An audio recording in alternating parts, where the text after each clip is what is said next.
Hello, my name is Thomas Edward. You know, in my 14 years of coaching and working with abuse survivors in religious organizations and faith communities, I often encounter the groups are often dealing with what's known as spiritual abuse syndrome. Now, I realize the world that we live in today, everything is a syndrome, everything is a disorder. But spiritual abuse is real.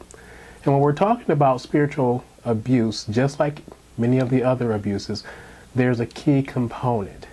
So whether it's emotional abuse, whether it's verbal abuse, whether it's spiritual abuse, sexual abuse, ritualistic abuse, they all have a component of control.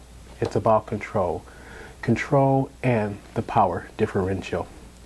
Years ago I was working with a religious organization, and the religious organization was a byproduct of a split. Because the previous organization, there was corruption, there were sexual abuse scandals that were committed by members in the upper echelons of the leadership. And so what this group did was they pretty much cut ties and they went out and created a new organization. And they wanted to create an organization that they felt would be closer to the way that, God wanted them to be. Well, a year after they started building this new group, I received an emergency call from one of the members. And he had previously worked with me on some issues. And when he called me, he shared with me, their goal and their vision and the zeal and passion that they wanted to have for this group. But the problem is that they were starting to implode with previous problems that they had run into before. As he shared with me, there was one thing that I realized, and that was that this new religious organization that they had built was built on the spiritual abuse of the past. So the leadership, the members had never took an opportunity to acknowledge, to expose, to accept, and to work through the spiritual abuse issues that they had experienced from the previous group. And so that simply meant that they were bringing those same spiritual abuse patterns right on over into the new group. And so they were pretty much creating a self-sabotaging as they were subtly falling back into those same spiritual abuse patterns without actually realizing it. So they hired me to come in, and so as I worked with them, I noticed there were three distinct things for them that was creating the spiritual abuse or the patterns that they were going back to. And the first one is that they had created that same culture of fear and shame that they didn't like in the previous group. So there was no mercy, there was no grace. It was the idea that you really couldn't fail. And so if you didn't meet the expectations, then you were often shamed into compliance. Which is interesting because we all know that Romans 3:23 says that we fall short of the glory of God. But then also what it did, that mentality, that spiritual abuse pattern, started to set the congregation up for not allowing people to be real, to be able to admit their struggles and their weaknesses, because people were afraid to do that.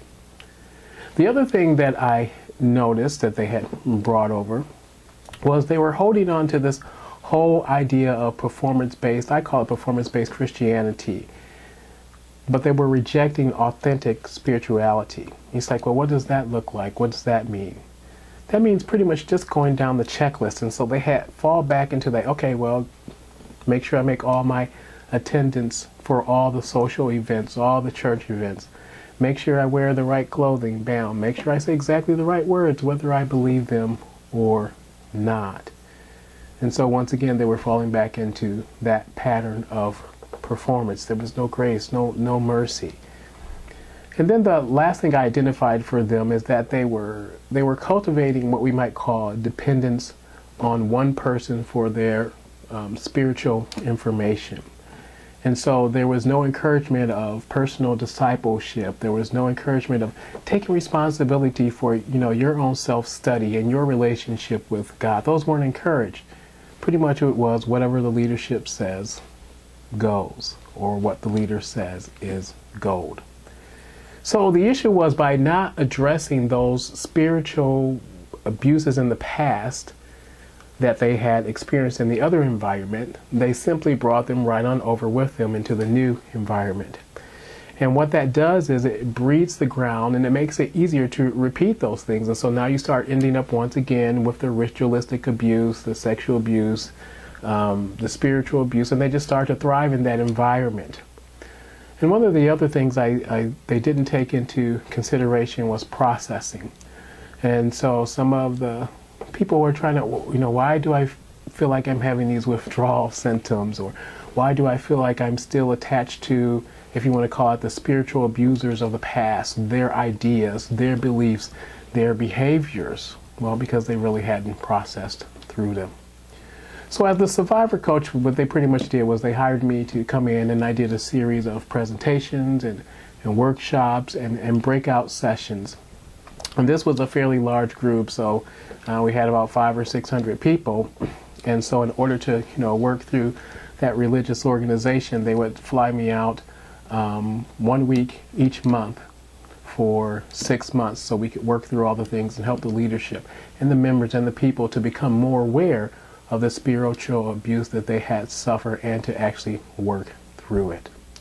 So, I just want to say to you, if that's something that maybe you're dealing with in your religious organization or in your congregation, I want you to know to feel free to contact me, and I'd be more than willing to come out and to help you. Like I said, I've been doing this for 14 years, and I really enjoy coaching and working with individuals, and especially helping them to grow in their spiritual relationship with Christ. So once again, this is Thomas Edward, helping hearts to find freedom.